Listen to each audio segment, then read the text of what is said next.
So I think we'll be good. Yeah, good. So, hi Avery, how are you? I'm good. Thank you so much for having me on the podcast. I appreciate it. Yeah, no, thank you. It's good. I'm happy to have time with you today because I really feel like you're some of those guys that dedicate his time to make people learn and make people grow with all your teaching and everything that you do. So I really appreciate to take the time to have this conversation with you. You are one of the first instructor that has impacting that much people that I interview today. I know that the numbers that you have are pretty impressive. So as most of the time when I'm having people on the podcast, it's about three questions. It's about your story, who are you, your drive and mission, and your vision of the future. So um, I think we'll start with that. If it's fine for you, like it's a free flow conversation, and whatever comes in your mind, you can share. It's we are at the bar having a drink, so it's really about not coming back to like very specific questions or stuff like that. So just be free about anything you want to say and discuss. And I would do the same. I would probably tickle you a little bit on some stuff. Maybe I don't know. Let's see. And if you're ready for that, let's go. Let's do it. Yeah, I'm ready. Hit me. Let's go. Yeah, cool. So first question, Avery, who are you? How do you describe yourself? That's a great question. I would say first and foremost, I'm a new dad now, and I know you and I have kind of talked about that Yeah, offline, but that's like a big part of who I am. So I have a 9 month old daughter, and that's like a big part of who I am. Um, congratulations. Thank you. I appreciate it. But maybe more to like the data community and like, I guess, the tech community at large. I'm Avery Smith. I'm the host of the Data Career Podcast. So I have a podcast about how to break in to data analytics and have a hopefully a thriving career. And I'm also the founder of Data Career Jumpstart, which is my company where I have boot camps and courses and programs to try to help people land a data job as quickly as possible. So I do a lot of posting on LinkedIn. I have the podcast. I do some TikTok and some YouTube as well. But my goal is to try to help as many people as I possibly can land a data analyst job. Great, man. Great, man. Yeah, you've been teaching people data and data analysis at large.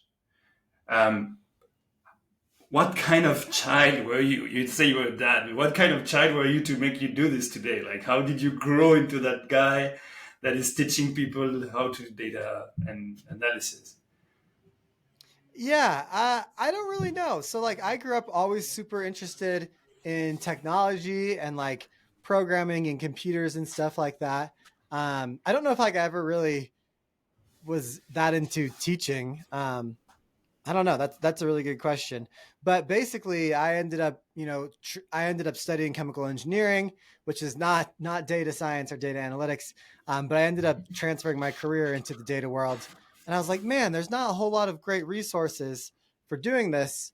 And so I was like, well, maybe I could try to make some resources to help other people go through the same journey that I went through.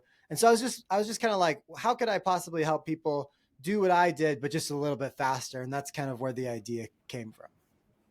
So, data career jumpstart. That's the idea. That's the moment where we were like, you were like, oh, okay. If I take so much time to learn data, maybe I could have a few of them go faster and just like build some kind of revenue stream down the way, right? You've been not always doing that, but that's now also part of your business, right? Yeah, exactly. When I decided to leave my job as a data scientist at ExxonMobil, I originally set out with the idea to be a freelancer and to do contract work. So I was doing a lot of data science freelancing and contract work. And actually, one of those freelancing jobs I got was to create a Python course and an R course for someone else. And so that was kind of my first introduction to it. And then also, I actually ended up helping a company create curriculum for high school students to try to learn the basics of like what data Oh, science is. So Nice. that's probably what started my education. And I was like, oh, I could do this, with my own company as well. Cool. And how many like because you got that experience with one school, maybe other schools like how connected with the school systems are you when you're teaching? I'm curious to like understand that. Now I'm not very connected at all. I'm pretty independent. Like my program's Hmm. not associated with any schools or anything like that. So now I'm pretty far from where I started. But originally, when I made the Python and R course and this kind of like this curriculum for this company, I was talking to them every day, looking at student comments, stuff like that. Hmm. Cool. Any like big university or like groups of schools that have also like seen your work and try to reach out like hey that maybe you could become a teacher at our university. Yeah, I guess that has happened. So I went pretty far uh, in interview process with actually my alma mater, the University of Utah, in becoming a data science professor there. Hmm. But in the end, like I think higher education is great. I actually have a master's degree as well. Hmm. But there's also like not a lot of there's definitely some cons with higher education as well. Yeah, Uh, sure. the I want to come the to that price. actually. I'm asking all these questions because I want to come to the point where, like, what's the point of all of this now versus what you do? Like, this is where I'm going to tickle you a bit, right? Yeah, it's definitely like there's definitely some pros and cons with higher education, and I actually Hmm. did help. I did get recruited by MIT to teach their data Oh, engineering certificate. I yeah. forgot about Okay. that. So I did Just a that for about tiny detail of MIT like reaching out to you. Yeah. yeah, Okay. that I did that for a year. But once again, there's lots of pros and cons to kind of doing things with a large, bureaucratic organization and doing things by yourself in a more like Hmm. nimble fashion. Yeah, I can imagine that. You did you feel the weight of that heavy machinery when you were like discussing with them? Yeah, they just have like a really specific way to do things, which is great.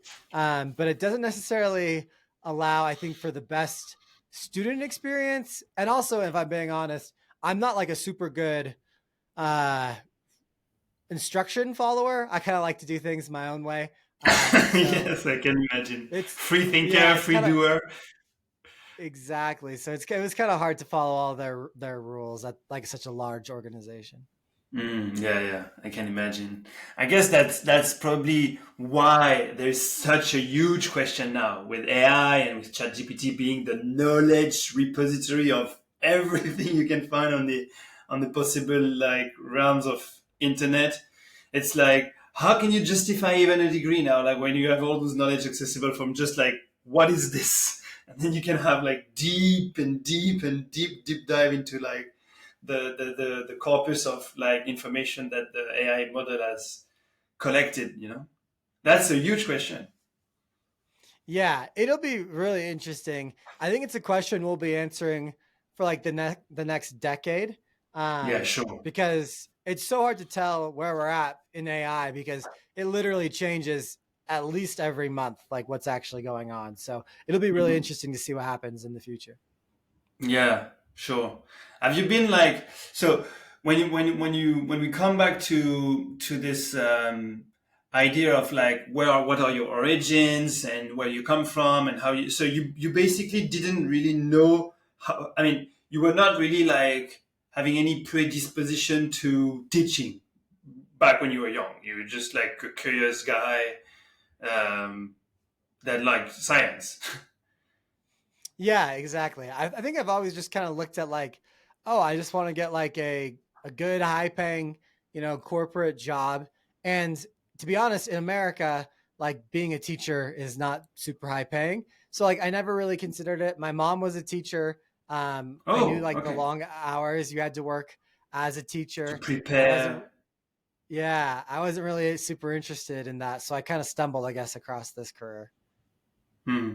Yeah, yeah, I get that. And any other like material or stuff that you liked when you were young, like outside of school or whatever? Do you like anything else that built you into your career right now that can you can connect to what you do right now?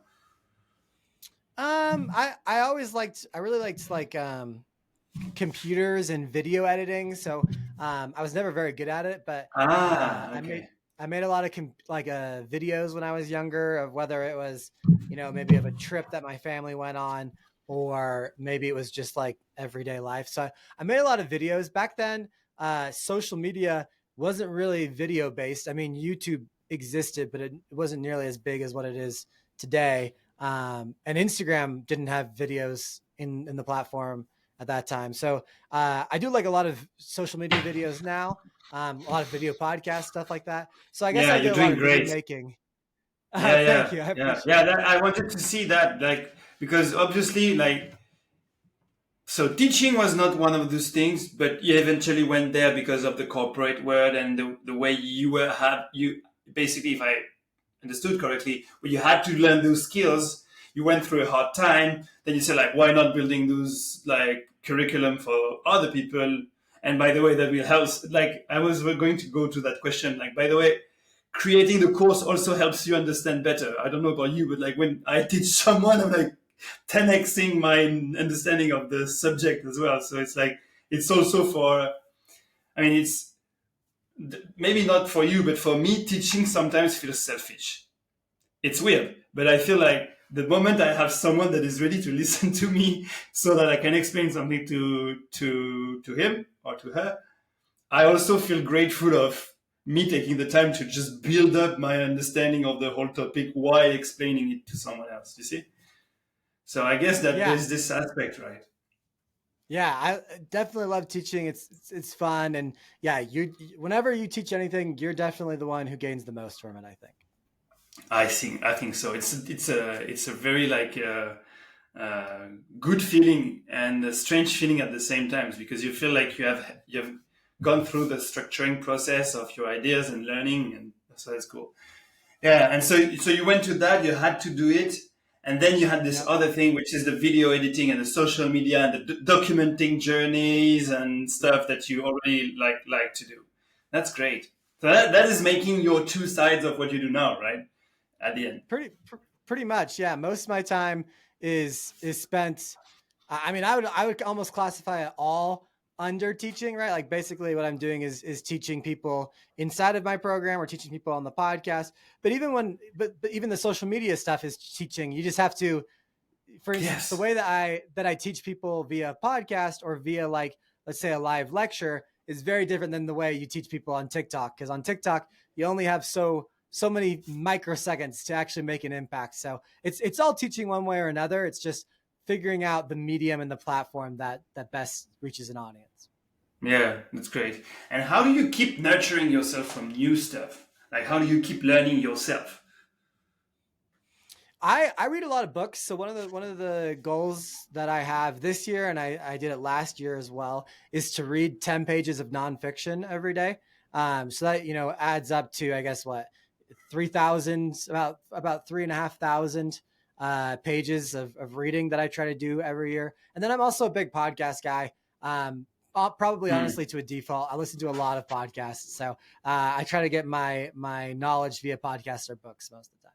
Audio. So you're an audio guy. You kind of learn through like listening a lot.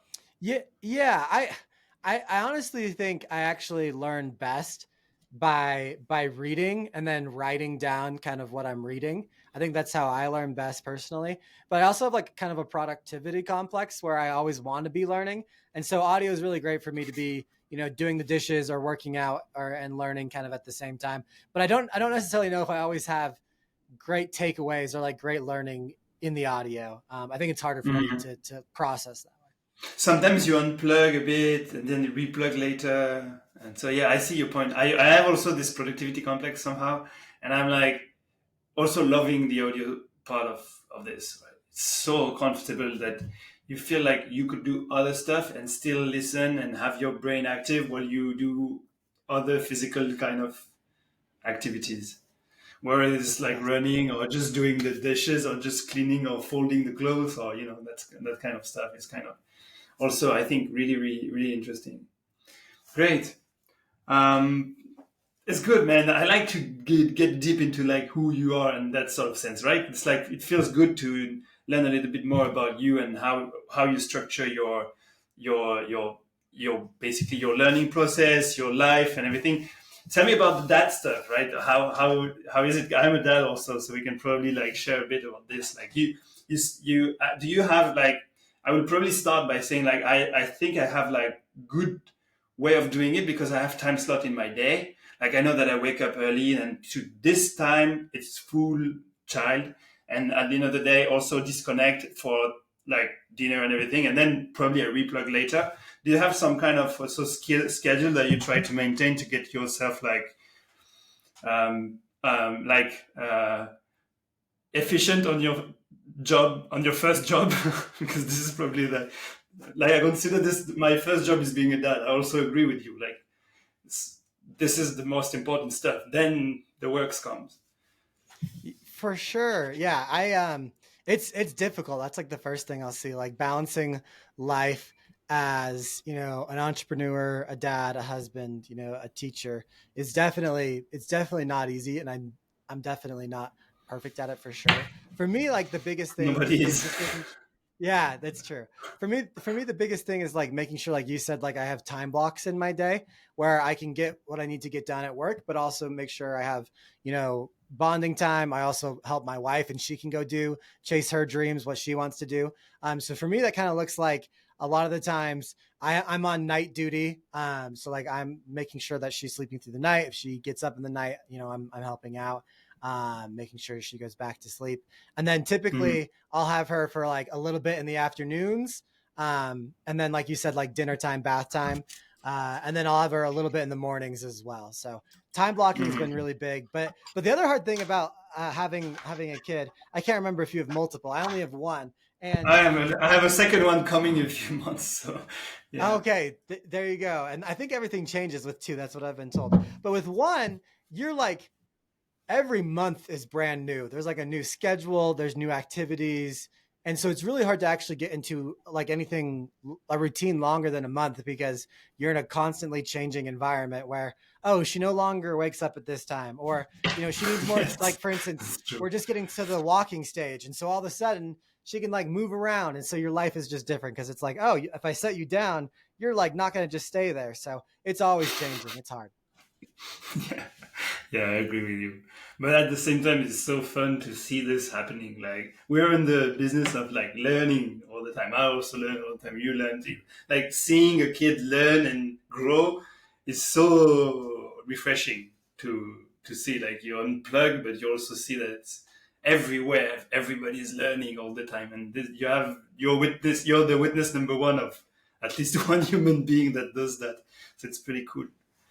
Yeah, good. It's great, man. Like I don't know what you think about it, how you think about it, but the most like uh, like why we do what we do at the end, the work and everything is for those little things at the end of the day. So you feel like okay, I need to make. Actually, I need to make it up. I need to. There is no this and that. It's this or that. It's just the two. So It's a good point that it's like the only reason why it's always good to think about why am I actually doing the things I'm doing every single day? Why am I actually yeah, working? And yeah, to provide for this little baby and give her a good life is a big part of it. And then I'm also super motivated by the opportunity that I have to help my students increase their ability to do that, right? Because yes, they usually have families of their own or things that they want to do, exactly. and giving them, a lot of them are like elementary school teachers or maybe like Uber drivers or I have a lot of like bar workers, like, and to take them and to give them an opportunity where, hey, you're not only going to make 33% more than you're making right now, but you could do it remotely. You can do it. It's actually like a little bit more stimulating than what you're doing. You don't have to be in the office. You're going to be making more. You have like a whole opportunity to grow to hundreds of thousands of dollars in your career. That's like super motivating to me as well, Cool. so that they can Yeah. they can have a lot of fun too. Yeah, yeah. I'm glad you're coming up with this as well. So that's another part of your drive, right? That's Yeah, another it's big drive, part of the drive. It's like oh seeing yeah. people grow and being successful after having your courses done. How, Yep. what do you feel is the most difficult thing? I mean, this is good to state just that people also have their own lives. Like we've been talking about you and me and thing, but everybody has their own life and they need to figure this out and they need to grow. And so that's good if we can help. I mean, you contribute a lot to that. But so, what do you think happens in their head when they just go start the course? How, do you can we talk about how much of them like manage to follow along the courses, like how complicated it is to just maintain that level of like commitment to a course? Do we have a hand? Do we have rewards with your way of teaching? Like how much are you integrated into their learning process? Are you the kind of coach that wakes them up every morning with a text like, "Hey, wake up! This day you're going to learn that," or are you more a bit laid back, or how do you do your teaching? How do you think about that? It's difficult for sure. I mean, whenever accomplishing anything in life, any big goal, discipline and time management are honestly the two skills that if you That master, you need you to can have. pretty much do anything, right? True. So true. Yeah. So wisely said. Exactly. Which it's hard to teach. It's like I'm not teaching a time management and discipline program, but I try to make it as easy as possible for them to accomplish it. Because like you said, they have their own lives. They have most of them have full-time jobs. A lot of them have kids. They have hobbies. They have responsibilities outside of work. And so the ability for them to be putting in, 7 to 15 hours a week of self-study is pretty difficult. And so I try to make it as easy for them. That's one of the reasons why we do the asynchronous course. So all my videos are pre-recorded, right? So you can do it at your own time. So we have students from all over the world who are some of them are doing it in the morning, some of them are doing it in the evening and stuff like that. So that's one aspect. But then the other aspect is we try to give them opportunities like we have I obviously have Data Career Podcast, which is a public podcast anyone can listen to, but I also have a private podcast that's only for the members of the program. So they can be Oh, learning while they're doing the dishes or doing laundry or whatever they're doing. that's We nice. also have yeah, we also have motivational Mondays. So on Mondays, I do try to wake them up and shake them, be like, "Hey, this is what we're doing this week. We're trying to stay positive. Like, here's an inspirational message to Good. try to get you pumped up for the week." And we have our community as well. I think doing it alone is kind of lonely. Doing anything in life is alone. Doing anything in life Yeah. alone is lonely. And so we have a community, of hundreds of people where it's like they can share their wins, they can share their failures, they can ask questions, get feedback, just get to know one another. Because a lot of the times when you're doing this, you feel so isolated. But turns out you're not alone. You just don't have the right people. You don't have the right, your neighbor's not doing this, but someone, in a different state is going through the exact same journey as you. True. True. It's very true. And do they work within, like, do you make them work as groups? Or is it individual? We mostly do individual where the groups comes honestly just because it's easier, but where the groups do come in is we have a capstone project that we do at the end, and I love for them to work together in the end for the capstone project because it is realistic in real life. You're very rarely doing things on your own. I'm saying Alone. that as Yeah. a solopreneur where I am kind of doing things on my own. But most of the time in corporate work, you have a Yes. team and you're dealing with the team. Yeah. So it's definitely good practice to be working as a team. Yes. Yes. Exactly. And even with time difference, different schedules, you learn by also being respectful of others and how they work and how you work and how you need to. I've been like lucky to do the Stanford program, the lead program, and this was crazy. This program was a year, and at the day one, they were like, okay, you're selected over 3,000 people. There is 100 people here. You're working into different places in the world. You have different culture. You have different family. You have different background. You have everything. But every Wednesday, you're going to deliver, and we're going to judge you on the delivery. And if you don't think that you can achieve the amount of work that you want to achieve on Wednesday every week, maybe the amount of work that you're considering is too big. Maybe you need to rethink. Maybe you need to deliver a smaller unit of valuable information and not just want to eat everything and just do the big thing that nobody's going to read anyway because it's going to be too extensive or too stuff. I learned so much from that just little hour of introduction about like the real mindset that uh, we all should be into right now with the remote work and everything, which is like everybody's working behind their computer. They all have their wife in the background or stuff like that. You need to arrange and yeah, I wanted to share that with you because I think actually what you're saying is making me think about that experience that I had, and it's very relatable to me what you're saying. It's, I think after a pandemic world, we're definitely moving towards that. When I look at my team, so I'm a solopreneur, but I have like a small team of contractors that I work with. Um, I have someone, my main helper is in Malaysia. I have another contractor in Nigeria. I have another contractor in Jamaica, and I have another contractor in Canada. And it's like Oh, between. I guess there's what, four of us. Is that right? so Between the content, four of what are they us. doing? Like Uh, content, health, what are those things? yeah. So yeah, they're helping a lot. So like for instance, the one in Malaysia edits my podcast. So he'll edit my podcast, make sure everything, he'll take care of the publishing for me. So like really when I do my podcast, my only responsibility now is to like book a guest if I want a guest or choose a topic, host it, and then I kind of just pass the rest off to him. So that's like one Nice. thing that he'll do is help me with the podcast. The one in Canada is he actually went through my program. Actually, the one in Malaysia went through my program as well. But the one in Canada went through my program and landed a job. And so now we're bringing him in to help coach because there's a lot of students that need a little bit more hands-on work. And the program's gotten bigger, so I want to make sure that I'm able to give them all the help that they need. So he'll help with like student experience, the community management, and answering any questions that they have, stuff like that. Cool, cool, cool. So you're stacking up a group of like independent, free people that are actually helping you when they on the very like specific schedule with objectives. Yeah, it's if you think about like how usually companies hire, I would imagine, is you usually hire one person full time, which is Yes. probably a good idea.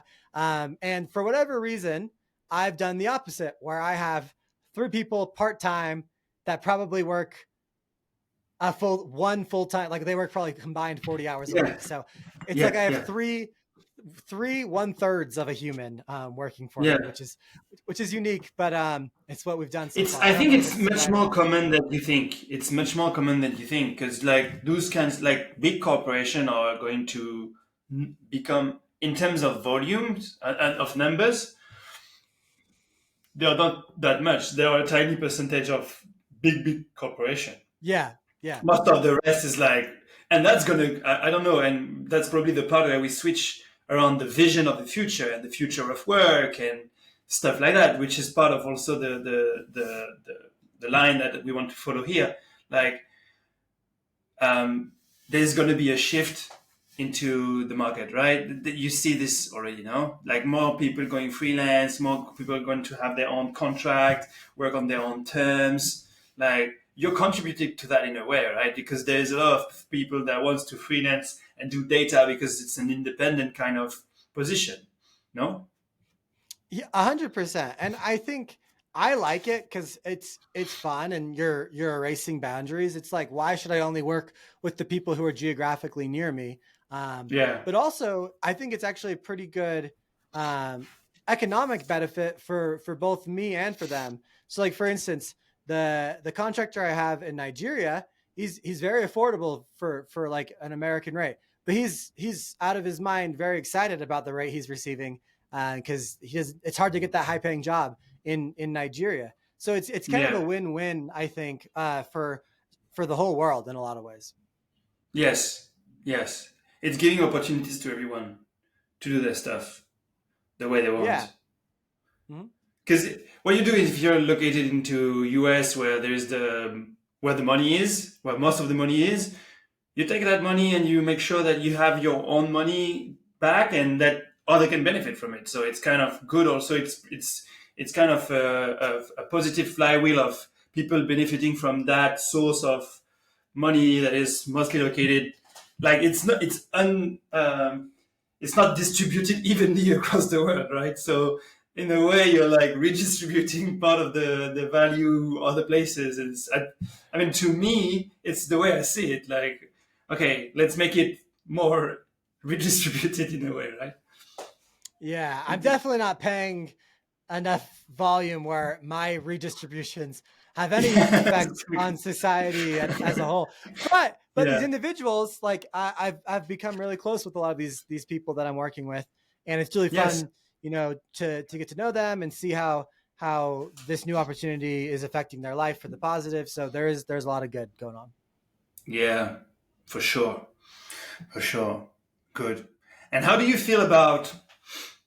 So let's go into AI and future of you know that part of the work.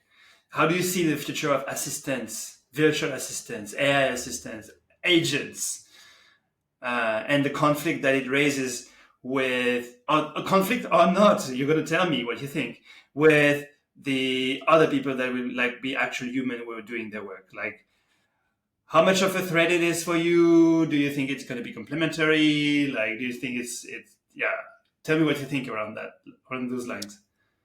I Yeah, speaking of outsourcing work and making it more affordable, yeah, AI will probably play a role in that space. But I do like how you frame the question not as is AI here to take our jobs, but you said like assistance. You said, complementary. I would use words like tool or supplemental, where it's hard to know where AI is going to go in 10 years. It's really hard to know where AI is going in 10 years. Yes. But right now, if you just try to use AI as a replacement for human work, you're not going to do well. Like I can't name the Yes. only thing. No, I can't even name one thing that's like completely AI anonymous that is succeeding. I mean, I know it's still pretty new, so maybe we just need to give it time. But like even like the most successful AI products are very human led. They are, I think, they're AI assisted, like you said. Like basically, the way I see AI working in the future is it's a hammer. It's a tool that we get to use that makes our lives easier, but it's not like you see a hammer working by itself, right? Like it's not going out there and being like, oh, I need to hit this nail or I need to pull out this. Like a hammer is never going to be smart enough to actually realize what it needs to do. It's just a tool that Yeah, humans wielding. But it's the 10 years down the intent. road, who knows? Who knows down the road? Yeah, but still, I know I've interviewed Travis Oliphant, one of the guy that created like NumPy and SciPy and Python ecosystem, like really big, like big name. I love the way he framed this. He was like, there's still going to be someone who has to be responsible for pushing that code. Yep. So like buckle up because like there's no way nobody like someone needs to be accountable for the stuff that is done. So if there is no human checking that stuff, then where are we going? And I think that's really a good way to think about it. Like he was saying, like I tell everyone to use AI everywhere, no problem, but remember that when the delivery is going to come, don't blame the AI. It's about you. Like it's you are responsible for what you do and what you deliver to me. I'm not talking to the AI, I'm talking to you. And I was really liking this CEO mindset with like, I don't really care. You do whatever you need to do the job, but it's going to be about you anyway at the end. It's The framing, quality yeah. the quality of AI responses right now, for the most part, are like 70% good. So whenever, and I try to use AI as much as I can, whether I'm coding. So for instance, if I'm going to code in Python, if I kind of know what I'm doing, I'll take a stab at ChatGPT. Here's a prompt, try to generate the code for me. And maybe it gets, 60% of the way there, 50% of the way there, but that's still 50% of it I didn't have to write myself, right? So now I can go in and spend less time on the code. Same with like, for instance, video ideas or podcast titles. I'll have AI, generates, I'll give it my podcast transcript. Give me 10 titles from this podcast transcript that would do well. And usually Mhm. none of them are that great, but maybe a combination of them. Like I take like the beginning from one, the ending from another. And it's Yes. like AI is not able to figure that out yet. So we're still a little bit off. Yeah. But good. I mean, fine. Yeah, but That's good. the, I like yeah. that. Yeah, it's like, okay, great. That's fine. I'll do the rest. Like, you can hand it over now. Like, I will do the real value now. You can do all the thing that has no, like, I mean, brainstorming is good, but if you're just going to ask for, if you think about it, it's like it's a prediction of tokens. So it's kind of giving you just predictable like things. What you do is more original. You want to be authentic. You want to just figure things out and arrange it in a way that is not existing already. So it's like that's why I said like good, like at least you'll have the material to think it through faster, 100%. Hundred and you percent. focus on the on the edge, on the thing that is like really the authenticity that you need to bring to this world. It's like I don't need to go into the randomness of like coming up with words. I will take those random words and then put them together to create something that is me, or that is what I want to convey, right? So I that's what I like. That's what your answer is making me think of. It's really right. Like, when you do it, you ask for 10 headlines. You are the one deciding doing this thing at the end. Uh, yeah, great. So you're not worried. Not really. You seem like a pretty not worried guy. Like, Yeah, I'm not changing I'm not changing, I'm not planning on any career change for me. Like I'm not like that worried. Who knows exactly what happens in 10 years? Probably no one, but like as of right now, I'm not worried. yeah. And this OpenAI big like wishes of AGI and stuff, fairy tale, marketing. What do you think it is? Oh, it's really interesting. I mean, when you look at it, like for example, OpenAI is probably it's a new company, right? It's a big player in the field. When I look at Google, for example, like Google's so interesting because it's a huge company, but name one product that Google makes other than Google that you actually like enjoy using. Like Gmail or Google Calendar are okay, but they're nothing special. So like I honestly don't really believe in Google's ability to ship useful products. OpenAI is new. They don't really have a track record other than ChatGPT. I do think ChatGPT is pretty magnificent in how accessible it made things. But they Yes. also they also like every move that OpenAI has made so far has really been we're going to provide the infrastructure, not really the products. It's like with the GPT store and It's a stuff like very that. good point. Very Yes, horizontal. yeah, exactly. So I don't really see them necessarily making specific tools and stuff like that. But I mean, I think GPT-4 is fantastic. Like I said, it's like 70 or 60% of what you'd want it to be. Down the road, it probably gets better. Does it ever get to 100?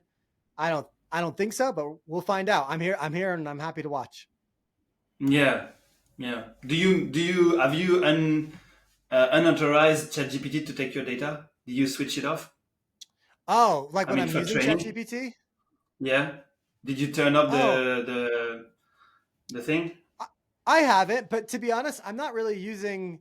I would like to see GPT improved. Like like when you like allow cookies on a website, some people don't like want to allow the cookies because it's like, no, that's my privacy.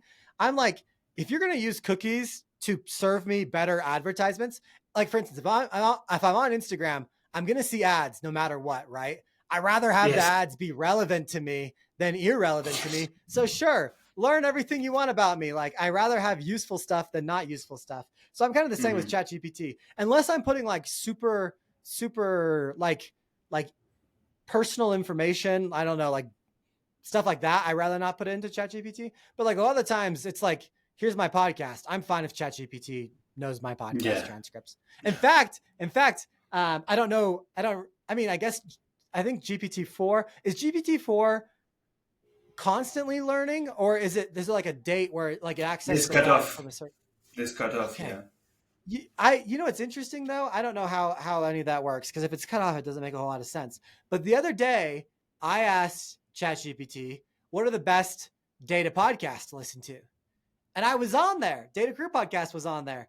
And I was like, that was new. I feel like I've asked that in the past and I wasn't on there. And now I am on there. So I was like, Yeah, the oh, last cutoff date is in June last year, I see, but I still, the podcast guess. has really grown in the last like 6 months. So I don't know. Anyways, it was How interesting. many people? It's, Like, what are the numbers? we get like, let me think. We get close to about 4,000 downloads an episode. So that ends up being around like It's huge. 16,000 a month because we release four. Yeah, but it's growing more and more every week. Hopefully, right? It's getting bigger. Um, but it's hard growing a podcast. It's hard. It's a different if a no algorithm, which is good and bad. So Yeah, I'm learning. it took me like I took a year off of my podcast because I thought this is pointless.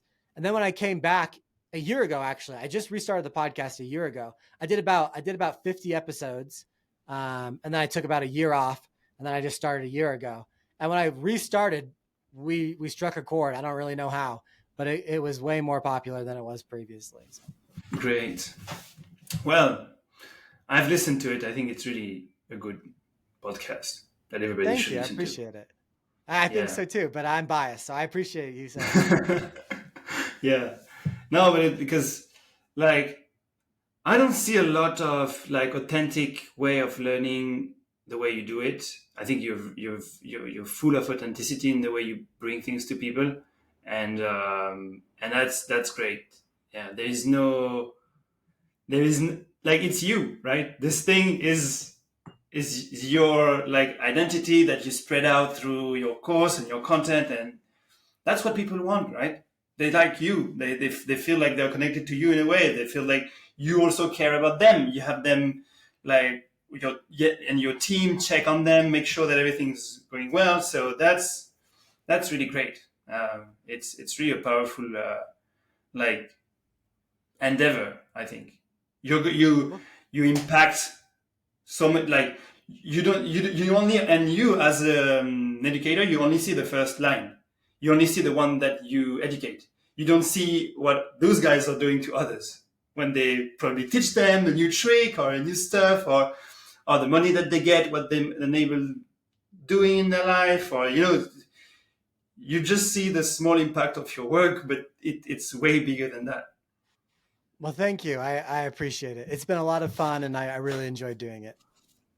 Cool, man. It's been a wonderful conversation. I think that it's perfectly closing this moment that we wanted to take together to discuss things. And well, thank you for just taking the time to have a chat with me today. It's great.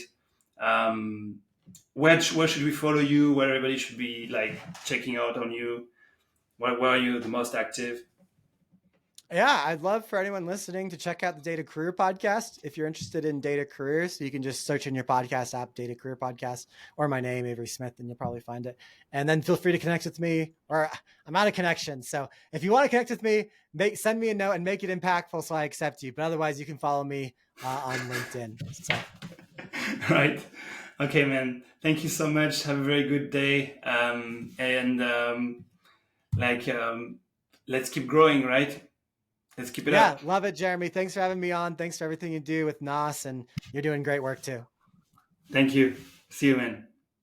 All right, have a good one.